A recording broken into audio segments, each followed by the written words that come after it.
So a little birdie told me that you want to become a local celebrity in your city. You want to get all the status. Well, we're going to do that using the 333 method. It's a fancy little term that I made up, and I thought, you know what? It's rhymey, it's catchy. Let's get into it. So the very first idea that you got to get in this whole thing, as I dock myself down, is that why is this important? Well, this is important because your lifestyle is so important to girls that you're meeting. Also, how you connect with high status guys. So if you want the lifestyle that you want, if you want the amazing, attractive, beautiful goddesses that you want, you have to be doing this because your lifestyle is quite important.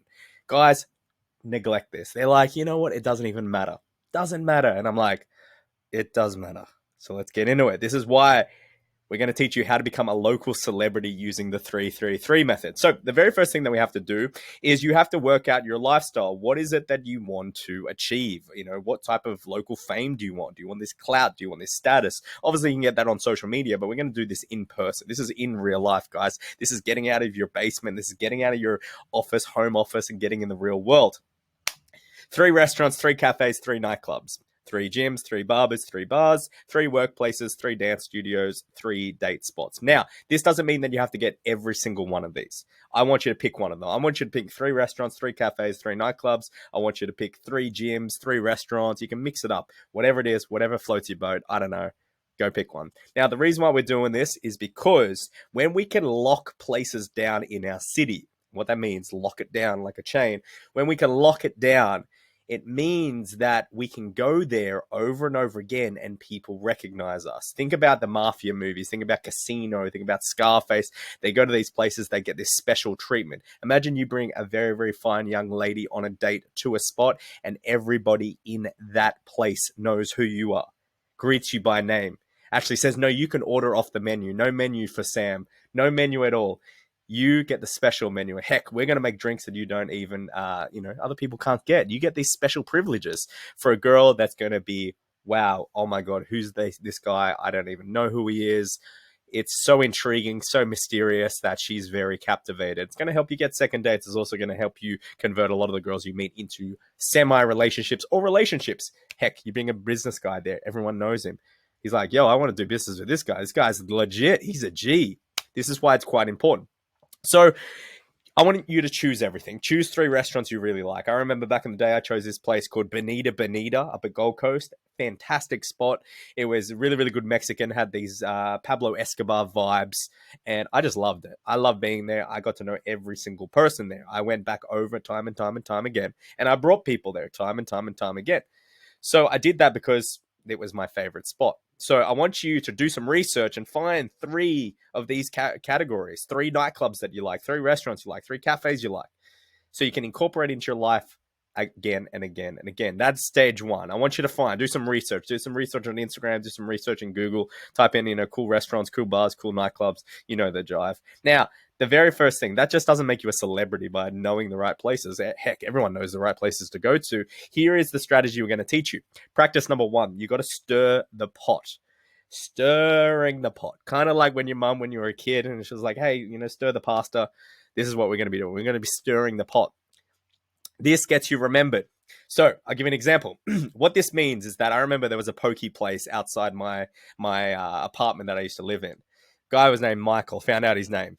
In fact, the name part of it is in the second thing. But Michael, every time I used to go in there, I would do the exact same chant. I would be like, Michael, what's going on, brother? And I would jive, and what I'm doing is trying to just transfer some energy. He would remember me because every time I came in, it was a spur of energy. It was a jolt of energy.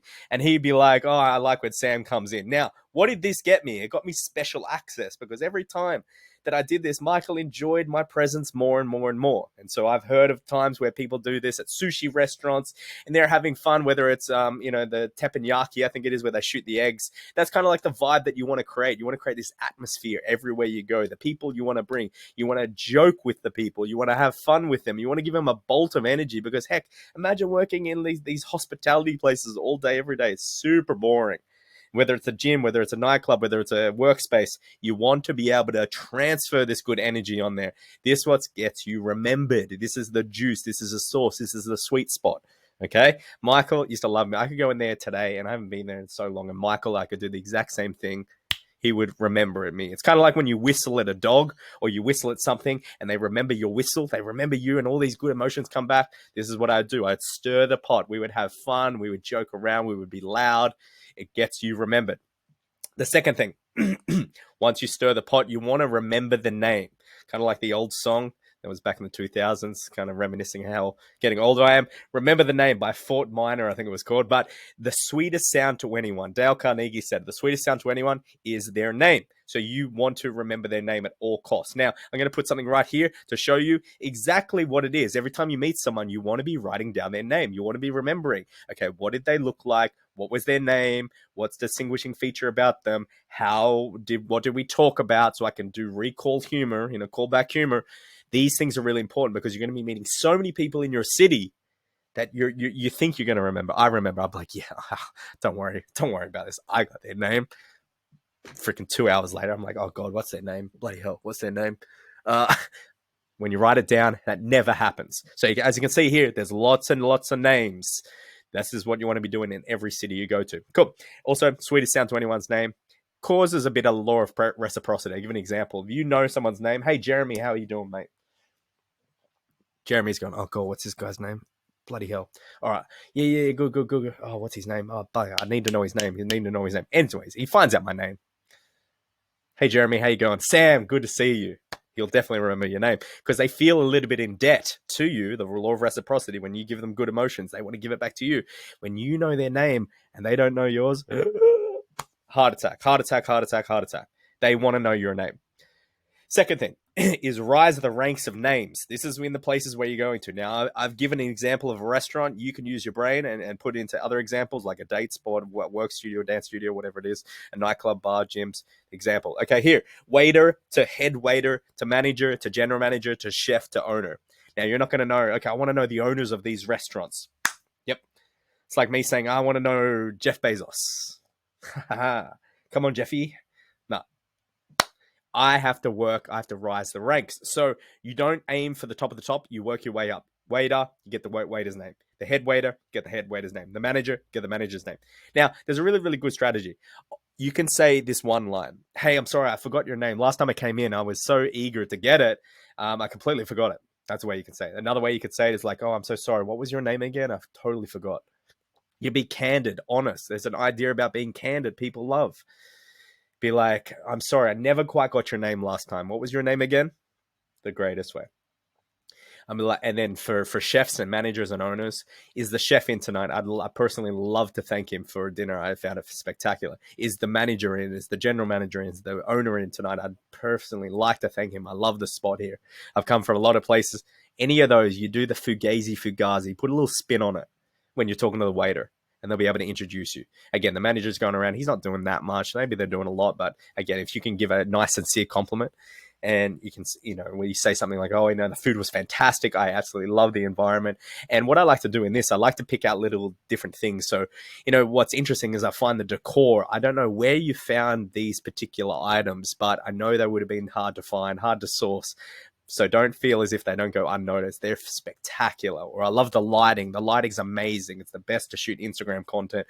Anything that you can do that's outside of what everyone else would be talking about, that is your ticket to really get to know. And then you can go, oh, what was your name? I didn't get your name. Now you know the general manager's name. Go into the sheet, write the name down. You're going to forget. Then you can call up, oh, is Jeremy in tonight? Is Sandra in tonight? Is Pascal in tonight? Whatever it is. You do the thing. Now, just like Chris Brown said, but it's the complete opposite. These HOs, these HOs, have to be loyal. Once you find a place, you stick to it like glue. No jumping around like crisscross. Now, if you're part of me, the 90s kid, that makes a lot of sense. If you're not, you have no idea who crisscross is. So go look them up. You just can't jump around. Don't go, if you find your spot, do your research, test a few out, stick to it like glue.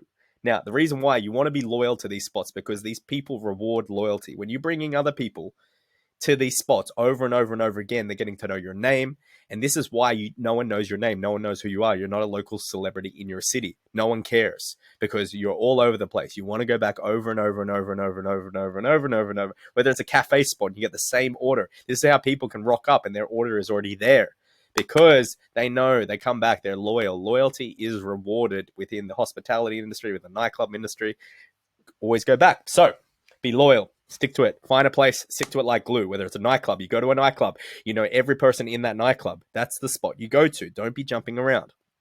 Now, practice number 4. This is really, really important. So really pay attention to this. Life or death, the end game if you don't listen to this. Practice number 4. Don't talk about what they are doing. This is a rookie mistake, a common mistake that everyone does. Every time you go to a restaurant, go to a barber, go to a nightclub, go to a cocktail bar, a whatever it is, cafe. Oh, you had a busy day today? And when you get in the Uber, you know, how long you been driving Uber for? These people do not want to talk about what they're doing. They already are in a shitty mood. They don't want to talk about it. So, here's the example. Ever heard of a waiter just want to talk about what they do for a living? Absolutely not. Talk about anything else besides what they are doing. Now, there is some exclusions to this, depending on what type of questions you ask. So if I said I went to a barber or a restaurant, I would say something like, had any crazies in today? And they can go on some random crazy story. But usually when I'm talking to them, I'm not talking to them anything about the work, because they want to talk anything but their work. So this is how you connect with them on a personal level. You talk about what they do on the weekend, you know, what gym do they go to? Where's their favorite holiday? You know, what have they done this year in terms of travel-wise? Anything but what they are doing. Special, special, special. So don't get stuck in that thing of, you know, how's your day been? What, you know, what's crazy? Well, why have you increased prices? This, none of that. Nada. Yeah. Practice number 5, increase the emotions. We want to add some ice spice to it. Not the actual artist ice spice, but you want to jump around different emotions. So when I'm going to waitresses or when I'm going to cocktail waitresses, I'm stirring the pot. I'm happy, I'm energetic, I'm lively. But then sometimes I might be like, Sid, come here, man. Come here. I got to tell you. You know how I bring all these beautiful girls into your restaurant, man, you know? Oh my God. Well, Sid, I'm almost dying. You know, the food was that good. You got to play it off. See that fugazi that I just did? Man, I'm sorry. I could only bring 2 beautiful girls this week. I'm really sorry, man. I'm really trying for 7 like I usually do. So I'm adding the emoji, add some suspense. You know, I'd like to talk about our meal tonight, Sid. You got any compliment? Like, I'm adding some. I'm being fun. I'm being creative. I'm being exciting. These people are loving it because not only am I really connected with them, but I'm not sticking on there just happy all the time. Happy, happy, happy, happy. Because when in a friendship, a relationship, it's ups and downs. I ride the wave. I create the wave in a calibrated way, not in a bad way, in a calibrated way. I ride the wave. Practice number 6. So add some ice spice to it. Practice number 5. Increase the emotions. Had some fun with it. Practice number 6, invite outside of place of meeting. So you're going to meet a bunch of cool people. When I go to cities and I meet these cafe guys and I meet these beautiful waitresses, I invite them out of where I met them. You meet these people and you think they're your friends and you're like, I got some gym buddies, I got some people at the nightclub, but you never invite them out. They just think of you as a fantasy that they connect you with their place of work. And that's not what you want to be doing. You want to be being friendships, building a friendship on them. So here, as I go, don't just stick with the same. Invite these people out to things that you're doing. So if you're doing, let's just say a nightclub, for an instance, I would invite the owners, I would invite the general managers out to the parties I was throwing, out to the cool events I was throwing. What are you up to this week? Let's hang out. You know, it'd be going to movie nights and going to teppanyaki and going to sushi outside of the place. This is how you build the friendship. Now, the reason why you do this is how you get 50% off. When they become your friends, they love you and they love the loyalty and they love when you increase the emotions and give them a good time and stir the pot with them. This is how you get stuff for free. Now, you can do strategies by bringing influencers, make them your friends. Now, you're a local celebrity. Go take people to these places. And you do that over and over again. The reason why, we're going to go back to it. You found these places. You got loyal. You're going to go there. You're going to stir the pot. You're going to remember their name. You're going to, you know, you're going to be loyal. You ain't going to be like what Chris Brown said. You know, no crisscrossing, right? You don't talk about what they do. You increase emotions. You invite outside of the place of meeting. These people are going to love you. So when you bring other people to these places, they are going to treat you like a bloody demigod. They're going to be like, Sam is here. Sam is here.